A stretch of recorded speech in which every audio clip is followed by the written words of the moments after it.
Ladies and gentlemen, John Gatto.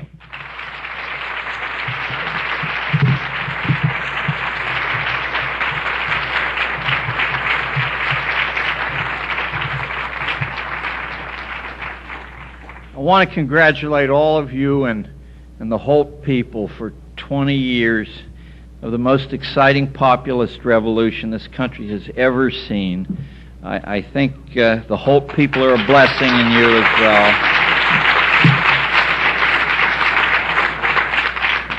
The talk this morning, which I literally finished 28 minutes ago, I arrived at this hotel 2 days ago and I instantly asked, is there Staples around? Raced up, bought a typewriter, and I've been sitting up in my room. I came with a whole lot of notes and a prepared talk, but sometimes when you meet people, you get a sense of how far you can go, how honest you can be, and I said, I've got to be a lot more honest. But the title has remained the same, and that's Bianca, You Animal, Shut Up, or Education as a Helix Sport. That got added after I got here. And Bianca, You Animal, Shut Up is a cry I actually heard. The voice echoes in my ears like the shriek of a banshee proclaiming the murder of 6-year-old Bianca's spirit, even though her body continues to shuffle around somewhere, harvesting sugar cane or whatever it is Biancas do when voodoo school teachers finish with them. To a casual onlooker, nothing at all happened. Only another red-faced school administrator putting a little brat in her place to the intense merriment of her classmates. If you went to public school yourself, you've seen this scene many, many times. Why should your happy little Nancy who homeschools think about miserable Bianca? I can't put my finger on it exactly, but I keep getting this flash forward of your Nancy as a grown woman waking up in a world where Bianca is the meter maid or the passport clerk or the strange lady next door.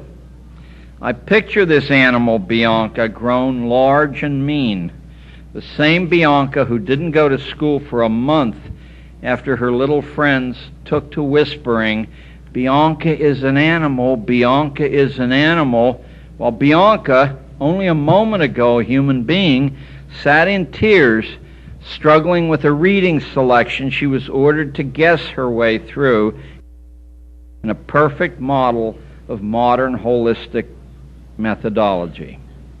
In my fantasy, unbeknown to your own Dick and Jane, Bianca is thinking, you bastard, you look like the fiend who made my life hell, now it's your turn. And so vengeance-driven is she, that one, she gives Nancy's car a ticket before the meter runs out, which a parking meter maid informed me one day in a bar that she always did to meet her quota. 2, she throws Nancy's passport application in the trash after Nancy leaves the office. 3, she plays Malagueña over and over demonically through the thin partition wall which separates her apartment bedroom from Nancy's, while Nancy pounds helplessly on the wall for relief. And 4, all of the above. What pedagogues do to kids in the name of education isn't as simple as filling empty vessels. Figuring out what actually happens is an act of intellect and intellection, the removal of things to larger frames of reference to examine them three-dimensionally. That's a major dividing line between public schooling and the best education in schools such as we might find at Groton or St. Paul's. Stuyvesant High and Hollywood High are pretty good at cranking out problem solvers to fill slots at Reynolds Tobacco or Blockbuster Video, but they haven't much patience with intellect. Although sometimes you find a maverick teacher here and there who contradicts the recipe for public schooling, as it is called. I was a teacher like that for 30 years, not out of any superior morality or intellectual pretension, but because I had been raised not to accept money without delivering something of value in return. With age, I've come to realize that dumbing children down is useful to a certain kind of class-based command economy. But when I began teaching, I assumed erroneously that I worked directly for the parents and their children. That error made me a guerrilla school teacher without consciously willing it. Unlike intelligence or creative intuition, your child cannot easily assemble an intellect in these days of universal deception. Its building blocks are somewhat tricky to drag together when several major social institutions have a stake in preventing that.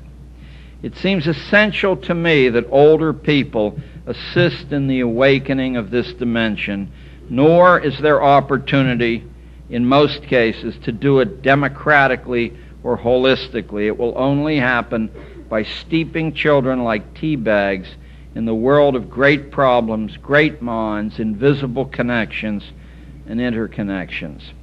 That doesn't mean your family has to give up trashy movies or sugar that rots your teeth. I hope not.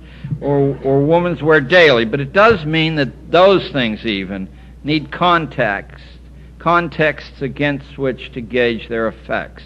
Everything is grist for the mill of intellect.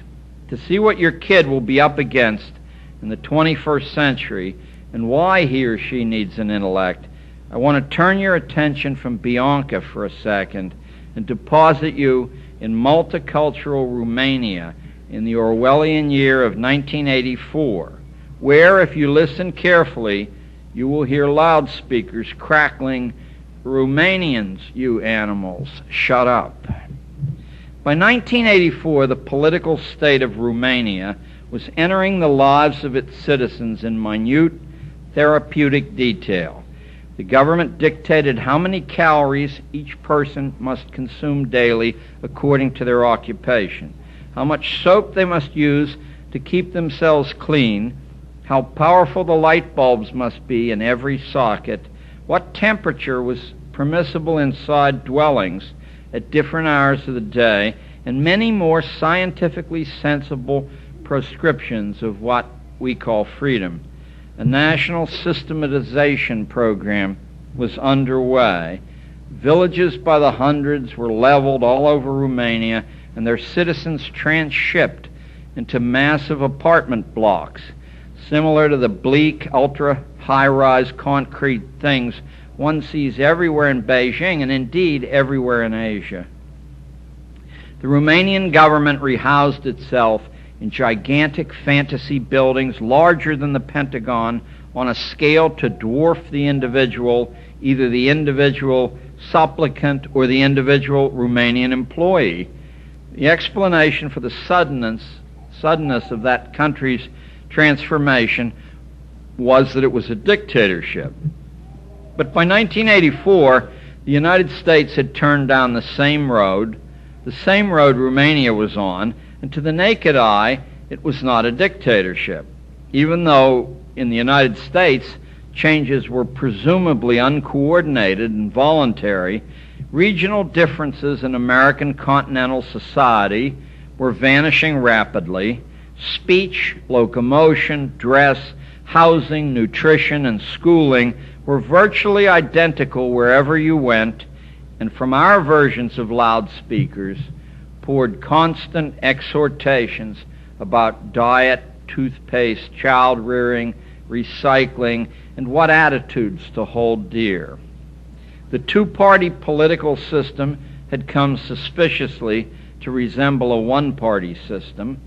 Whether in prison, on parole, or as ex-cons, America boasted by far the highest percentage of people identified by the label criminal of any nation on earth. The tax burden on an average citizen in 1984, when all levies were added, exceeded 50%, compared to a figure of 5% just 40 years earlier. To such a degree had free will choice been prescribed by the American state. And there was more. A small handful of corporations, 23 in actuality, had come to control the entire flow of public information coast to coast. The press is a resonator of the American argument, which is the essence of political democracy's resistance to tyranny. A working, healthy democracy is not about protecting the rights of the majority, it's about protecting the rights of the minority. And if you look at the Bill of Rights, that's a list of rights that are put above and beyond the reach of the electorate. You may not prescribe somebody's freedom of speech. You may not prescribe their right to bear arms. And there are 8 others, their right to assemble, and so on.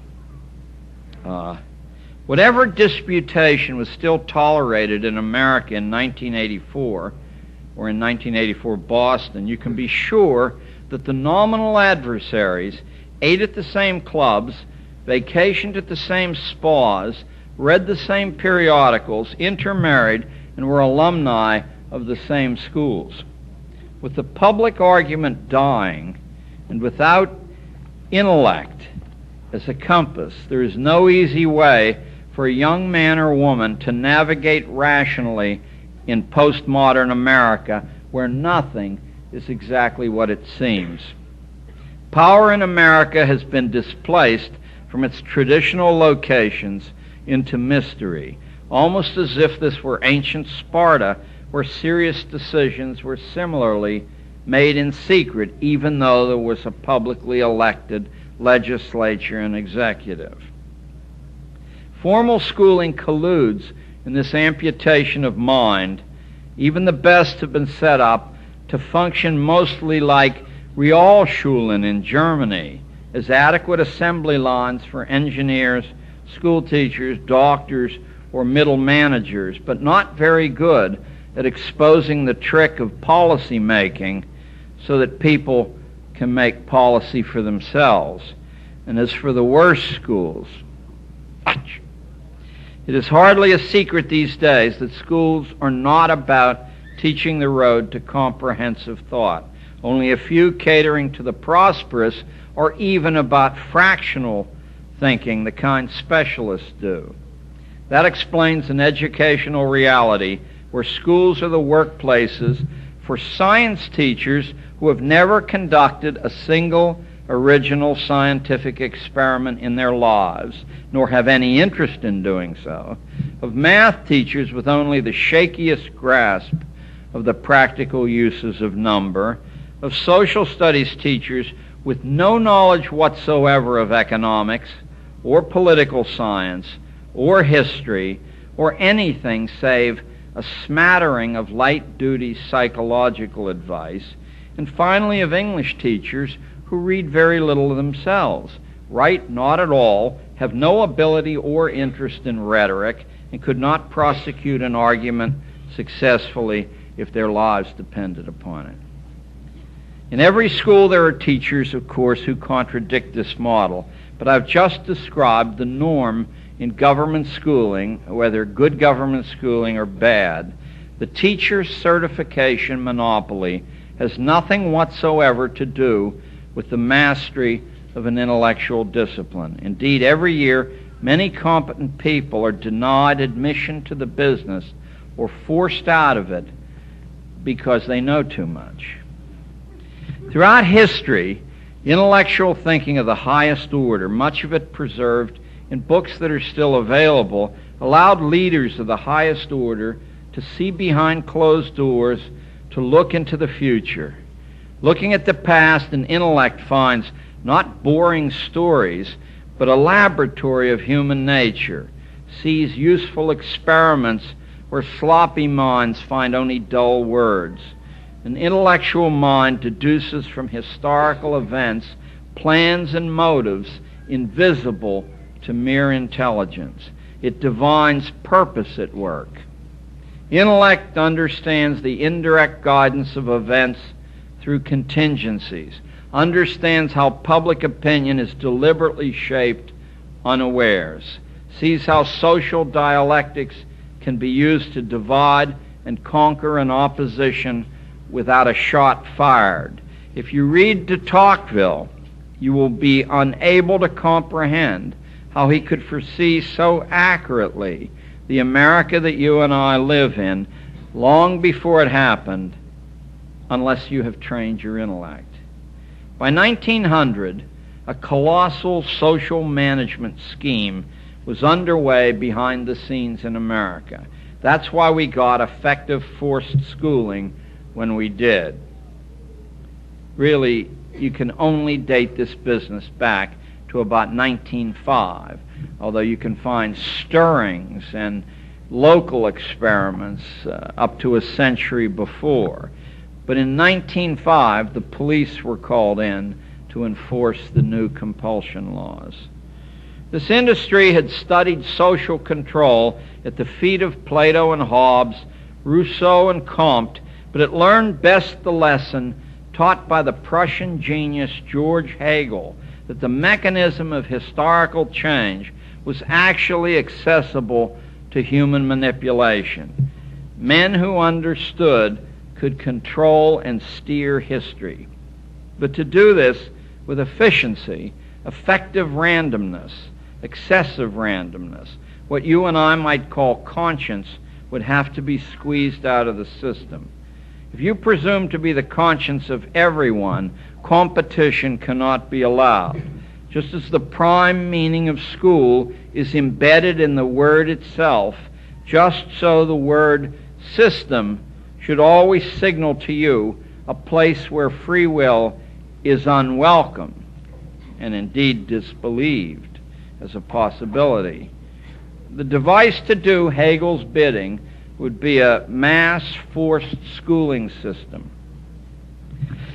Traditionally, secrets of intellect have been the property of aristocrats and of the privileged priesthoods they pay to do the thinking for them.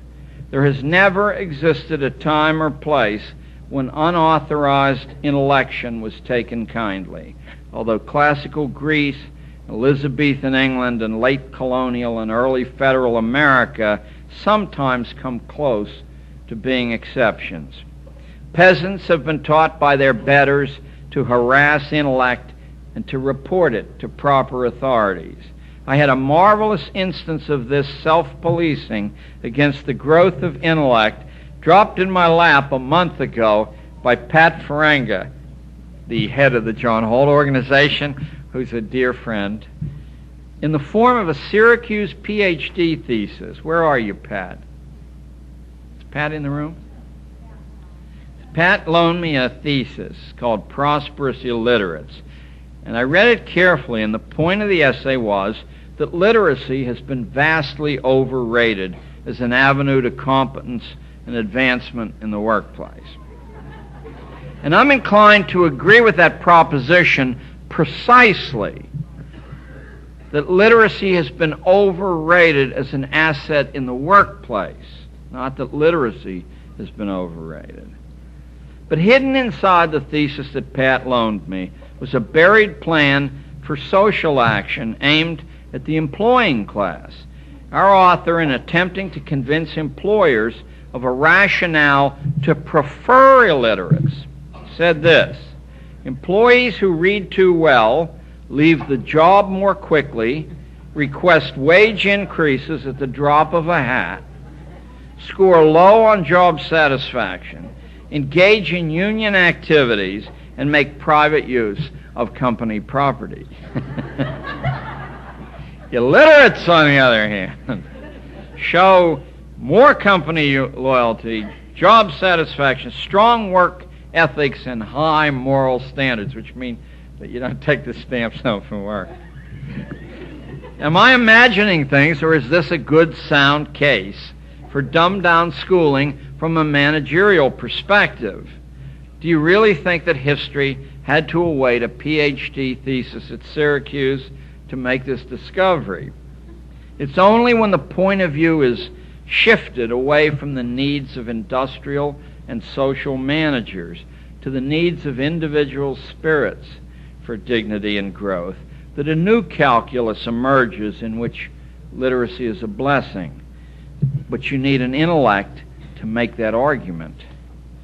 No matter what else seems to be going on, a large part of the strategy of my teaching was to force the classroom discourse onto the great canvases of intellect.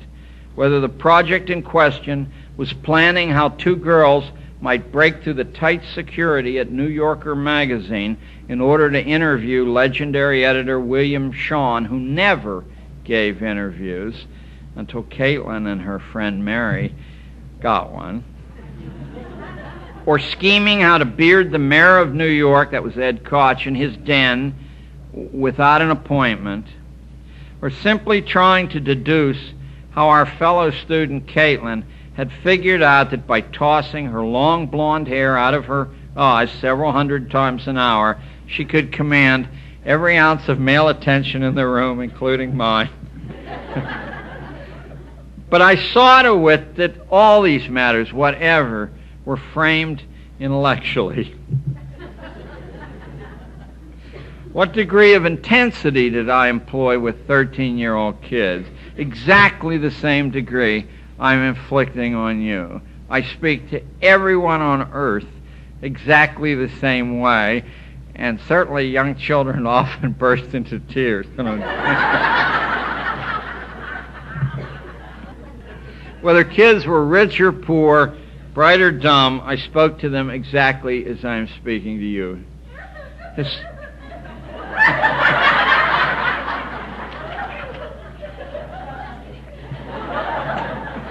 Historically, a maverick or two, like Spartacus or Jesus or Wat Tyler, would figure out how the trick of social power really was managed. Here or there, someone would figure out why MIT students always end up under the thumb of Yale students, or why when Bill Gates and the Sultan of Brunei are the two richest men in the world, neither has any real power.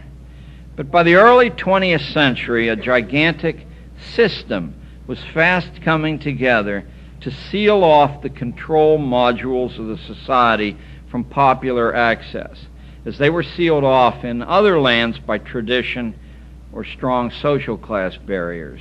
To borrow Langdon Winner's term, and if you're really looking for a read that'll cause your hair to stand on end, get Langdon Winner's book from the MIT bookstore, Autonomous Technology. It was written about 25 years ago, but it's kept constantly in print.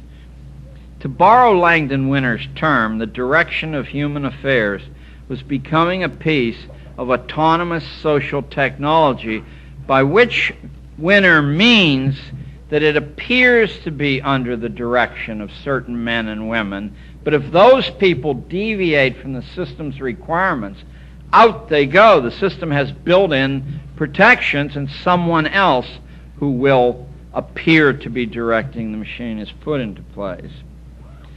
Now, this machine is kept in repair by an army of well-paid technocrats with ample intelligence, but they lack the intellect to understand what they are actually doing. If this sounds confusing or even confused, try to remember that we got the Central Intelligence Agency not from Dick Nixon, but from Harry Truman, and we got the FBI not from Herbert Hoover, but from Teddy Roosevelt. Try to divine what those entrails really mean. I can only speculate how the imperative to pound Bianca into powder before she inherited her intellect came to be. But my suspicion is that the printing press was the chief culprit. If you're skeptical that mere books could be any threat to the secrets of power, consider these few examples. Would you like to think and scheme as a prince does? You could, you know, after Machiavelli blew the prince's cover in 1519. Now you, too, could screw your colleagues following the prescriptions of a master psychologist. Are you disgusted with lining up in endless rituals of supplication to placate authorities who have no actual authority, but are only there to keep you from getting to the real boss? Thomas Hobbes could show you how the worm of power conceals itself and how to beard it in its real den with an offer it won't be able to refuse. You need to read Leviathan, written in 1620. Or are you weary of things as they are? Would you like to give the entire planet a complete makeover? Hegel, at the University of Berlin, had doped out a phenomenal formula by 1810 to turn power inside out, and it worked. The sons of every prominent family in the United States traveled to Germany during the 19th century in order to study this amazing discovery, and a number of others. But Hegel certainly was king of the court. He was the Michael Jordan of his day. Perhaps you might even aspire, following Hegel, to stop history in its tracks at the precise spot you wanted it stopped. I realize that to people who wake up in the morning and smile when they see the sun and walk their dog, all this sounds like fantasy. But let me tell you, at Skull and Bones at Yale, or in private men's clubs, or in a number of places where people don't walk the dog, they do talk about these things. You see the problem, don't you? The printing press threatened to spread the trick of intellect too far and too wide. No order of power could survive this transition from a world where almost nobody thought into one where everybody could. Something had to be done. Once the literacy cat is out of the bag, freed by the printing press, there's no point in wasting energy stopping the mob from learning how to read. Like a well-trained army, you fall back to a different position from which to torment the rabble. What you now attempt is a variety of misdirections. First, convincing the enemy that the real value of reading is reading for information, for facts, when you know full well that is a much lesser use of the art, one for which clerks can be hired, and simultaneously you downgrade the overall value of reading, just as you heard an innocent PhD at Syracuse University do a few minutes ago. If you want a more intellectual downgrading, you need only turn to John Dewey or every single one of the other fathers of 20th century schooling, and most of the holistic saints as well, to discover that reading too well promotes too much independence, prevents the growth of world peace and other goals of a well-socialized humanity. I know the inferences which inevitably flow from this sort of a presentation must sound to many of you of a piece with catching a spaceship out of Rancho Mirage, California, which I understand they caught. But let me on the net it said they caught it. But let me just show you one humble example of the panic with which America's social managers once viewed literacy in Boston in the hopes of engendering a suspension of your disbelief. In the first half of the 17th century, a 24-year-old servant girl landed in Boston from Ireland carrying a trunk of real books in her possession. I think the number was 100, which was more books than were publicly available in the whole colony, but I'm not certain of the number. But it was a lot of them. And by real books, I mean to indicate they were neither romance novels or the ravings of Carl Sagan. This girl was instantly arrested and restrained, then shipped off into slavery in the island of Jamaica on the first available boat. Her only crime was those books.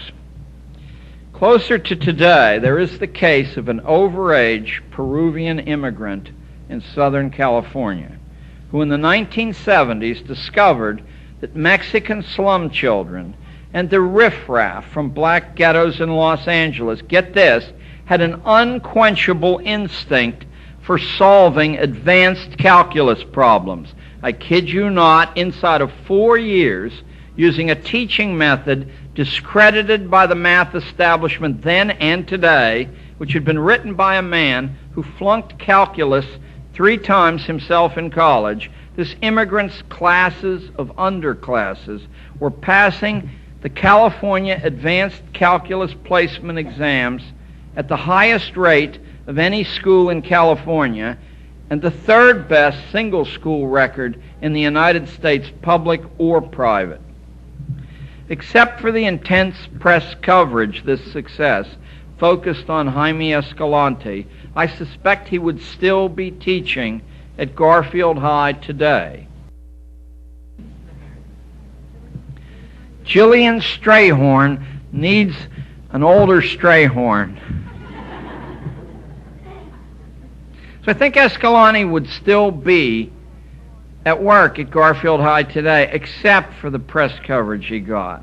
But while a Hollywood movie was being made about this miracle, his colleagues, together with his school administration, so severely damaged his reputation with parents and prospective students through gossip, secret phone calls and letters, and the skillful use of an army of harassment tools available to any school principal, that he left the school. Was the school culture overreacting to treat Jaime Escalante this way? Of course not.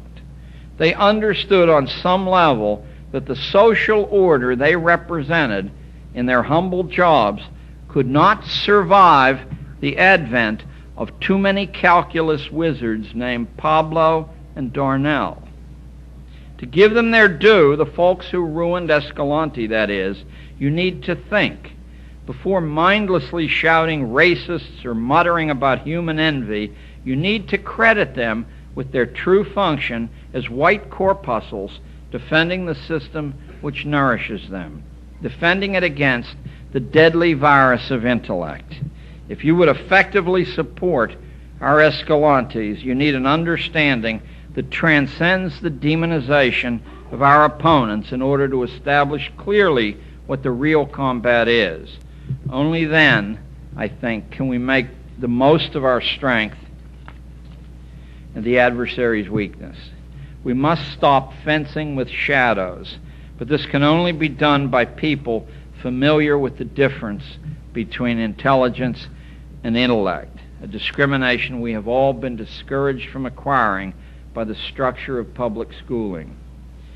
The first modern nation, I've already apologized to the British citizens in this room, so you don't need to feel, oh, he's done it again. The first modern nation to put effective, deliberate organizational constraint on the general development of intellect was England under the Tudors. The subsequent intellectual holocaust the English have inflicted through time across the whole planet was quite purposeful. It did not happen by accident. Wherever the English language has gone, a strategy of mass stupidification moved in its train. Wherever the British flag sailed, calculated stupidity followed. England became the world capital of all justified programs of dumbing the commons down. Only England could produce on demand a dazzling rainbow of arguments, religious arguments, mathematical arguments, scientific arguments, philosophical arguments, sociological arguments, and aesthetic arguments to explain why Bianca had to shut up. A palette of strategies to prevent the common classes from thinking and from having any independent conscience that mattered. England remains the nanny state rampant, but accepted its first true rival in the early 19th century with the rise of Prussian forced government schooling, the world's first effective true mass compulsion schooling scheme under the direct management of a political state. The secrets of deliberate mind minimization now belonged to two close blood cousins, neither of whom was shy about practicing their application. One of the formidable barriers to achieving a vantage point is for mass schooling. Prejudice aside, there is nothing else mass schooling can be than exercises in one of those three areas or combination. Not facing that causes much muddy thinking and unnecessary grief.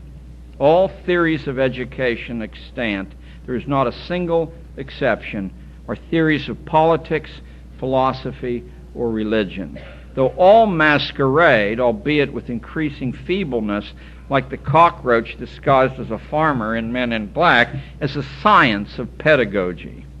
Without an intellectual dimension, you get lost quickly when the spotlight of reality shines on the romantic illusion of forced schooling. It is an exercise in somebody's politics, somebody's philosophy, and somebody's religion. Not mine. As a schoolmaster, I concluded that my kids, rich and poor, had been deprived of their minds, their fundamental constitutional rights, and their ability to sustain the complex relations required if a strong family was to exist. I set out to overthrow the domain of those three ignorances, at least in the universe of my classroom. The natural way to begin doing this is suggested by the structure of institutional schooling itself, because it's the predominant, inescapable fact of most young lives. The standard way for good people inside the system to fight its evil effects is to do the best they can, effect by effect, to bring about something better in their portion of the school equation. Attacking those good people is like kicking Santa Claus, but they are the best friends institutional schooling has, because as long as they exist in small bunches in every school in the land, the myth can be perpetrated that the school idea is basically okay if we could just get more dedicated professionals like Mrs. Magruder or Dr. Factotum. Good teachers who ignore the violence the school structure itself invariably imposes are fellow travelers. Doing the best they can inside the rules allows many others to get away with being good Nazis, for they too are only following orders. There's a way out of this trap. From the beginning of each school year, I made institutional schooling itself the center of my class academic attention. We studied intently the whale which had swallowed us. We examined the role and the character of all of its players. We poked at the assumptions behind each school procedure. It is scarcely possible to keep personal bias out of contrarian undertakings of this sort, but I tried as best I could because I was anxious to be a student of the thing myself, not merely to beat the system. Another thing I did was to try to design escape routes towards certain desirable human qualities that had impressed me in my own life journey. I tried to match individual kids with self-teaching aspects of character training I thought might be useful to them. I've made such a big deal about intellectual matters so far that I should confess no intellect at all entered my catalog of choices. I assembled qualities I had admired in relatives and friends and tried to extrapolate some likely way those qualities had been brought to the surface. So I want you to see my bias openly. My teaching was always a work of intuition, a Helix sport, which I'll explain in a minute. For the quality of indomitable rationality, I drew on a friend from boyhood, Ron Hitchon. For persistence, Marty Wallach. I know you don't know these names, but it's important to me to just say them in a public room and pay my debts. For unflappability and strong will, Roland LaJordi Lara, who's the head of the Poets Cafe in New York City now. For outrageous bravado, my sister. For a model of dialectical mind, my Uncle Frank. For surgical efficiency in speech, my Aunt Virginia. For berserker fearlessness, my granddad Harry Zimmer. For a sense of fun, beauty, and an appreciation of nature, my mother. For human warmth, my Aunt Laura. For elegance, my Aunt Josephine. For kindness, my Uncle Nick. And for the quality of seeing life is endlessly interesting, my dad, and so on. As long as I remained in the school business and whatever else I built in my practice, intuition lay at the bottom of it all, not scientific pedagogy. When I speak of our common desperate need for intellect and the kind of society we have inherited, it would be a mistake to think I'm advocating a universe of eggheads like Cambridge or Palo Alto, the vast majority of whom seem to me to be only hired guns for what used to be called darkly the interests, not really human beings at all, but only relays in a system over which they have no say. Wendell Berry might be one of the models I have in mind, or Christiane Northrup, or Mary Loy of the Albany Free School, or Pat Ferenga of Holt Associates. Joe Campbell had no college degree and spent what some would call his formative years as a jazz musician in Paris. Anais Nin, who wrote one of the most instructive and fascinating lives of our century and one of its most valuable literary deposits, was, like Campbell, a system of her own. Eric Hoffer, who had a great influence on my own mind, spent virtually his entire life as a day laborer and didn't learn to read until he was 15. In my outlook, Henry Kissinger is no more and may well be less of an intellect than my doorman, Errol Robotham, or my mailman, Hatcher, or Ken Wildenstein, the bulldozer man from Shenango County, who is digging me a pond. Anyone whose mind is actively searching for the profound maps which explain events and people and yourself is on the road to meeting the standard I'm trying to establish. There are countless ways, great and small, to interdict intelligence and intellect and prevent it from developing. But the most effective break I know is to ruin the ability to concentrate. School teaches this negative capability in a variety of ways, like bells. But the least well-understood tactic schools use is to provide a social setting which crackles with menace. Like the peaceful farm mill pond of school biology class notoriety, whose tranquil surface everybody's murdering everybody else, even the best schools make an ongoing slaughter of innocence beneath the visible surface of the classroom. Just a few days ago, a 25-year-old woman wrote to me from Tucson this chilling line: "I can hardly say, now that I'm 26, why I began to be so afraid of going to school." I've gotten that letter in the last 5 years 100 times or more. Open your next novel with that line: "I can hardly say, now that I'm nearly 26, why I began to be so afraid of going to school," and half the readers in this country will find their hearts beating faster. My correspondent infers that her disability was a personal thing, but a huge number of us have suppressed the memory of our torment out of spiritual self-protection. Who wants to remember being swallowed alive and taught to feel self-contempt at your own powerlessness and contempt for your parents for their powerlessness to help you?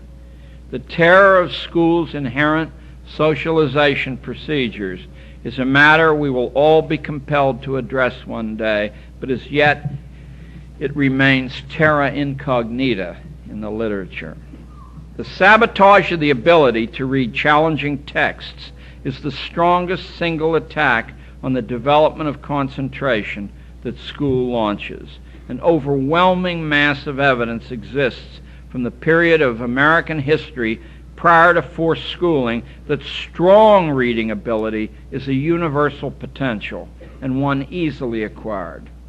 Somehow the schools set out, particularly after the Second World War, to destroy the ability to read well, and even more, to destroy the inclination to read, which has a more deadly long-range effect.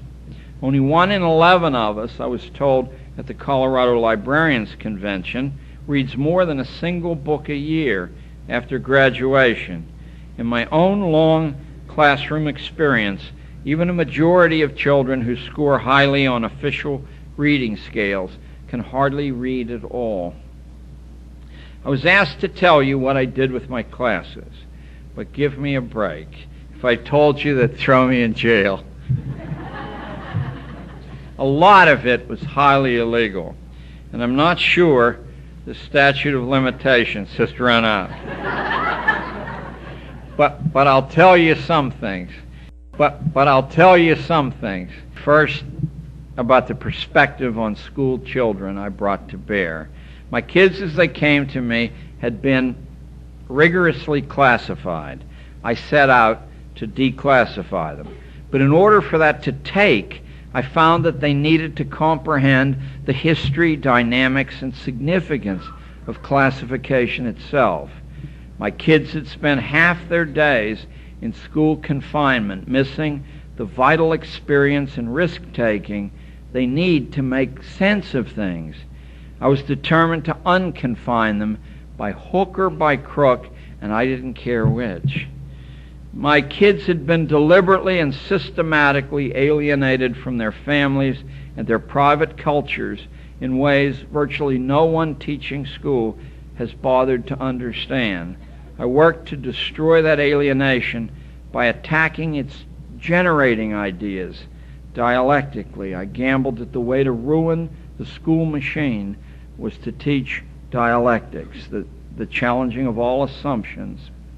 But I made an exception, except those surrounding family, community, culture, and religion. There's a vital need to use a different standard than dialectics to judge those who love you and those to whom duty is owed.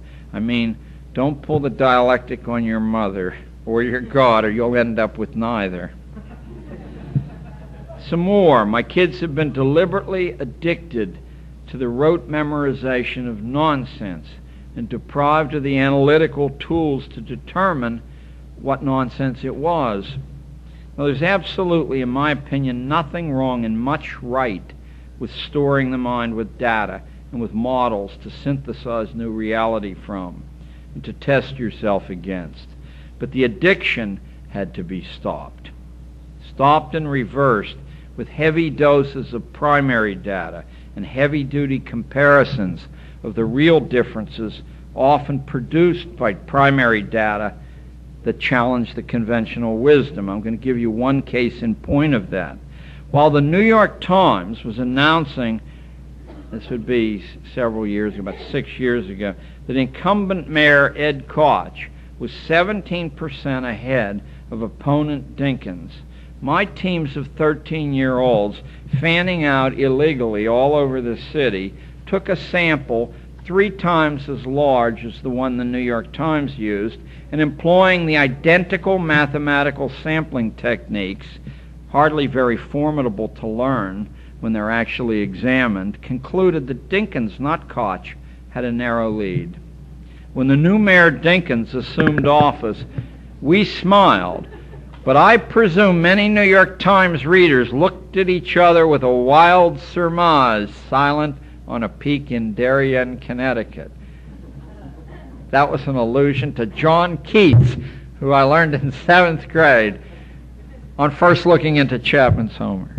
Another thing, by the simple expedient of extracting from each kid on the first day of school 3 things that each one wanted to learn, independent of school, I was able to launch the majority, at least part of the time, on a private, self-selected curriculum, questing for one then another of these learnings. As I was writing this, of course it's years after the fact, the ones which come to mind most readily were work as television actors, work in television and print commercials, flying lessons, crossing the Hudson in a rowboat, drifting down the Hudson in a rowboat. I think it was the same kid.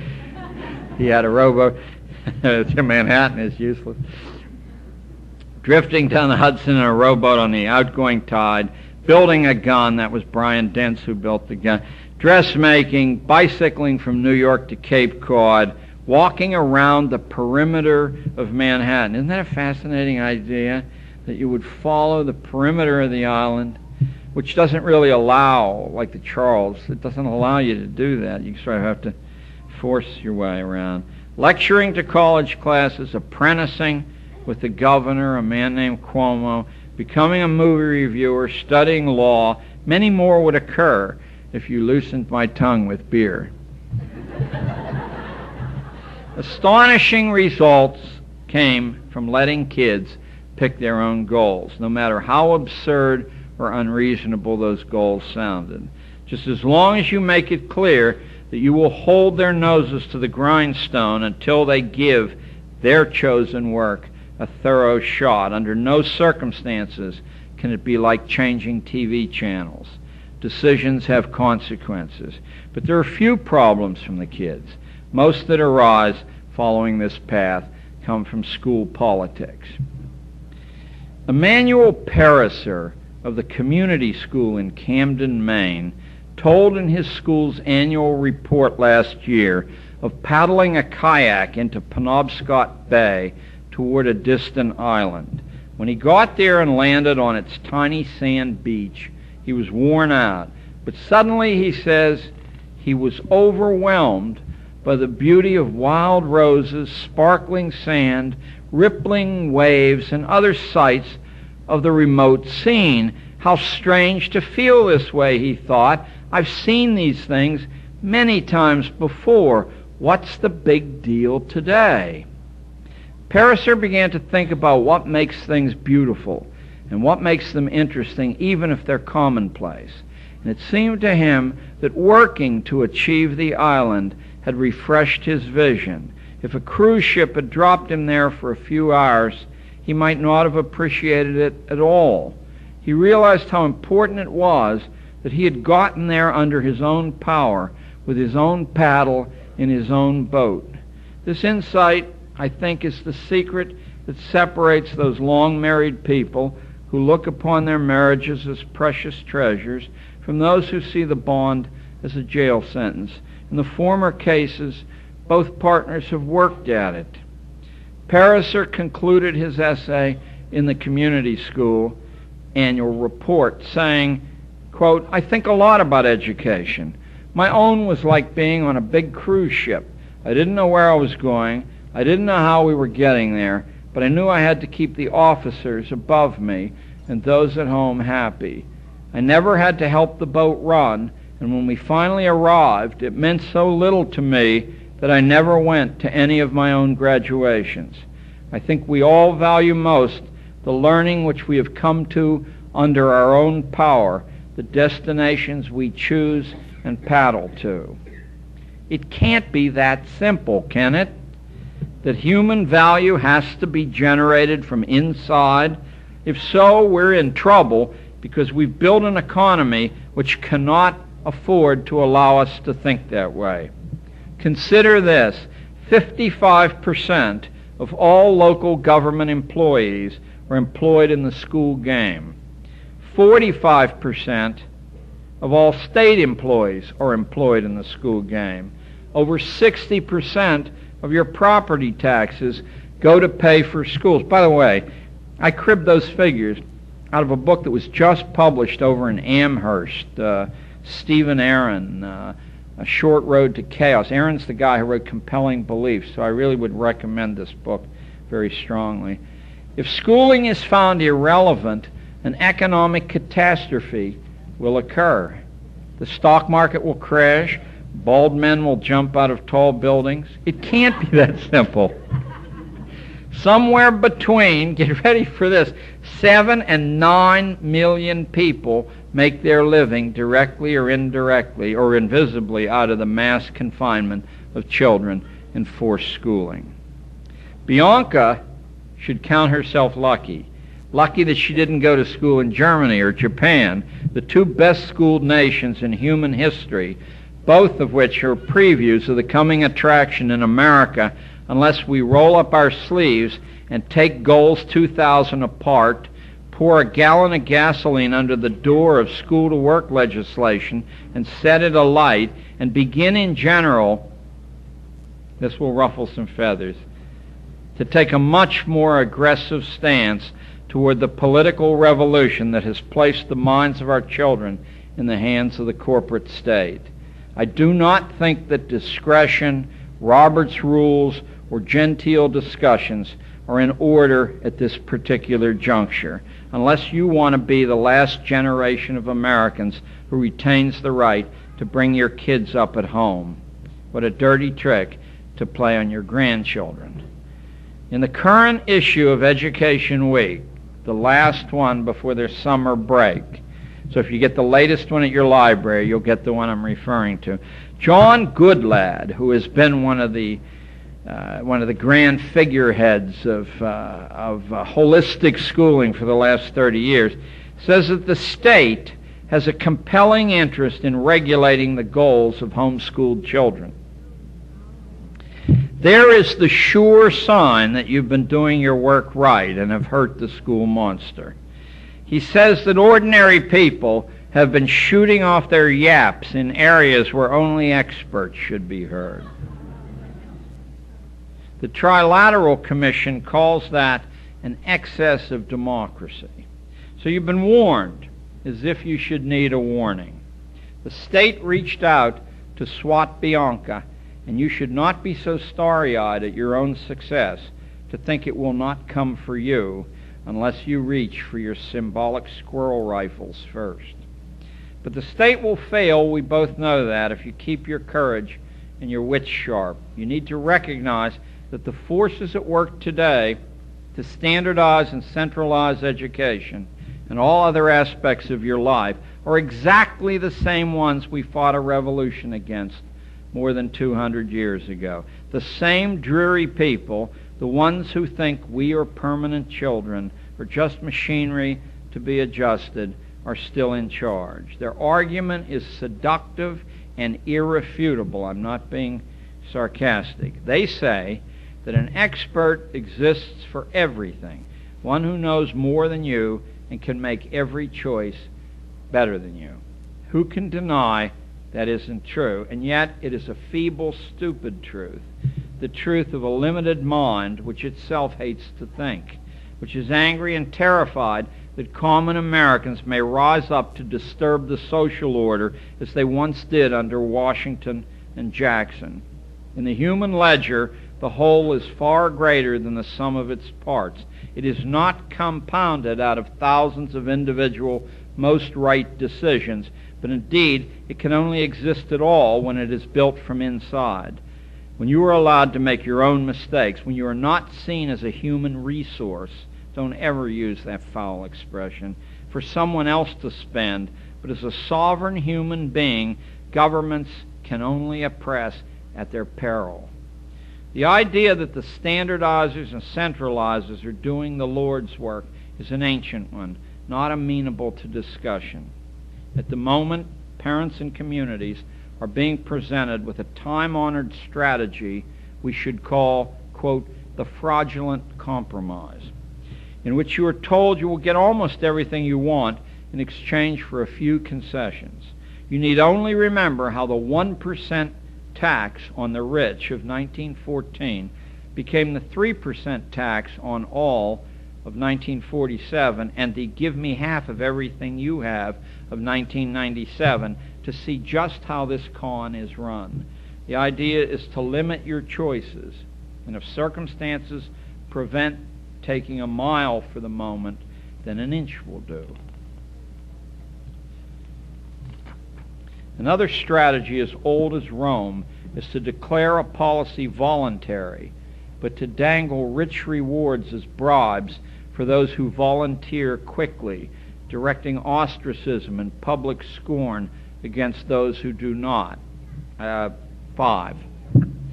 A recent issue of the Wilson Quarterly, which is a genuine magazine of intellect, I'd recommend to all of you, discussed the great increase in the number of Americans who practice what are called Helix sports, those risky or just bizarre personal undertakings for pleasure which avoid rails, tracks, highways, or confinement to pre-established formal spaces. Among those mentioned were cross-country skiing, gliding, soaring, sailing, snowboarding, skateboarding, motorcycle racing, surfing, mountain climbing, long-distance walking, and I'm not making this up, seatless wilderness unicycling across rough, broken terrain. Try to explain that. What participants appear to be searching for, sometimes at the risk of their lives, is a new relationship to themselves, abandoning conditioned personalities, turning away from the advice of experts, who too often, upon close inspection, turn out to be creeps with unenviable lives themselves. Helix sports are a radical revolt against the timetable, the schedule, and the planned journey. Rearing children properly must be in part a Helix sport. To do it well requires courage above all else and the wisdom to understand that no other boy or girl on earth is like yours. The evidence of your own life experience should tell you that the average man and the average woman do not exist.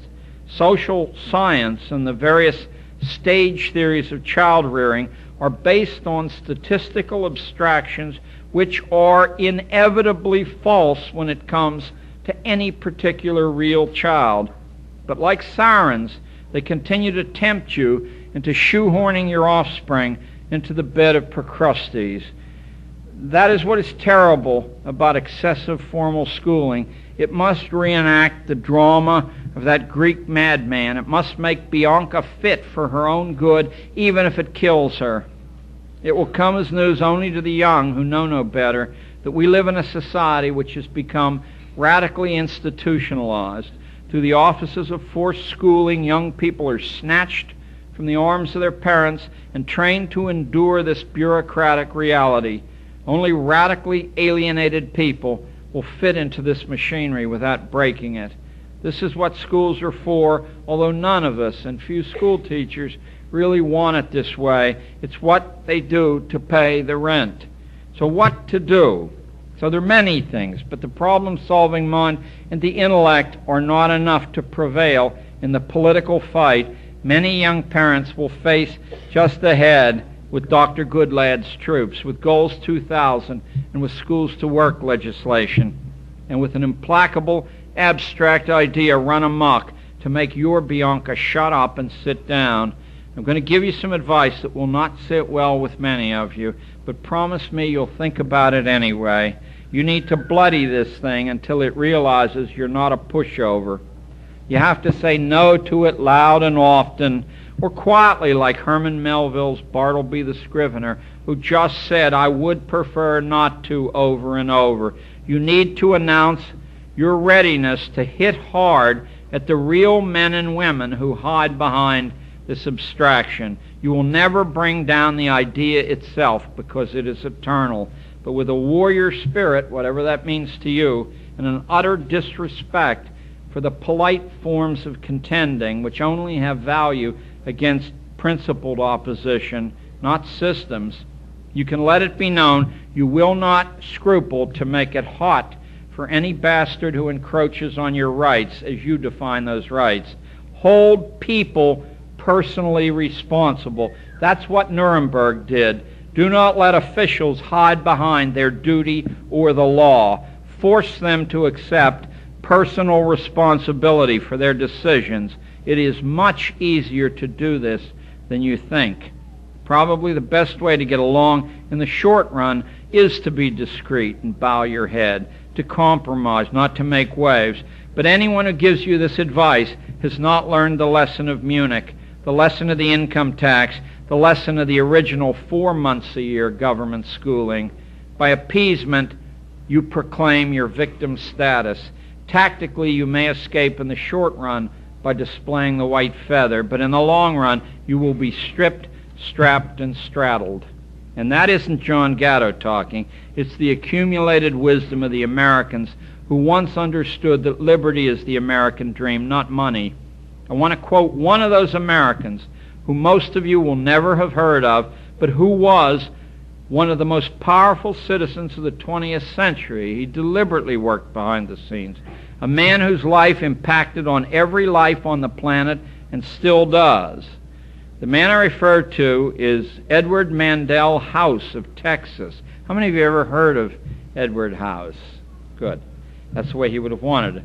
Who inner circle historians believe was the driving force behind America's entry in World War I, the writing of the League of Nations Treaty, one of the most important brokers of the Federal Reserve Act, and was the actual shadow president during the Woodrow Wilson years. Whatever you think of House, and I don't much like him, he mastered tremendous human power by understanding human nature.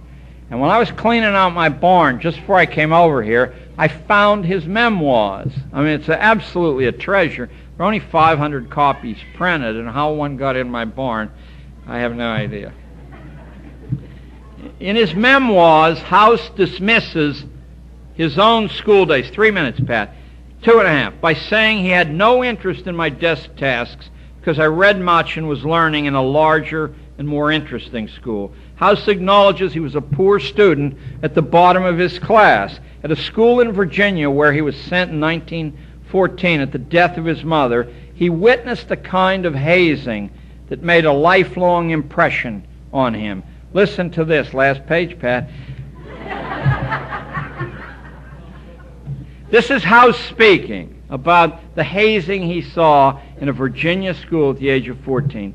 One form, I recall, was that of going through the pretense of hanging. They would tie a boy's hands behind him and string him up by the neck over a limb until he grew purple in the face.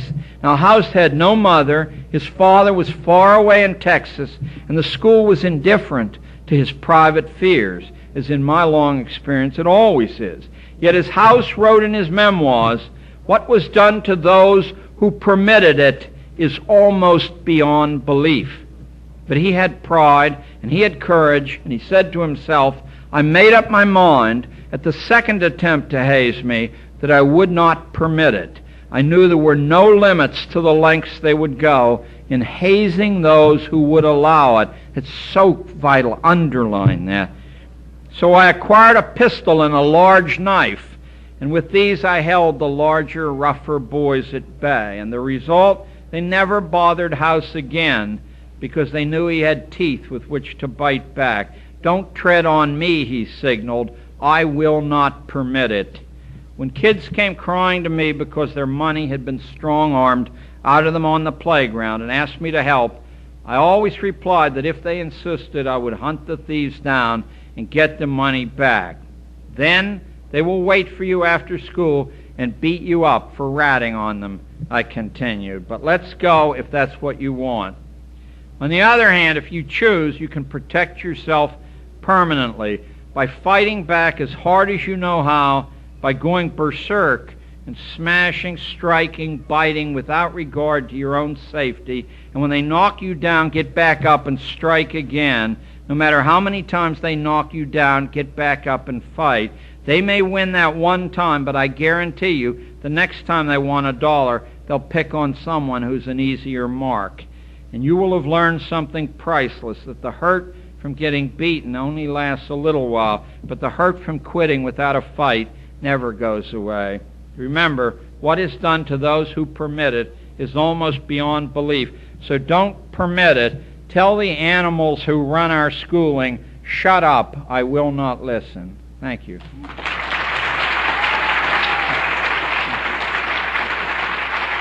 Thank you very much.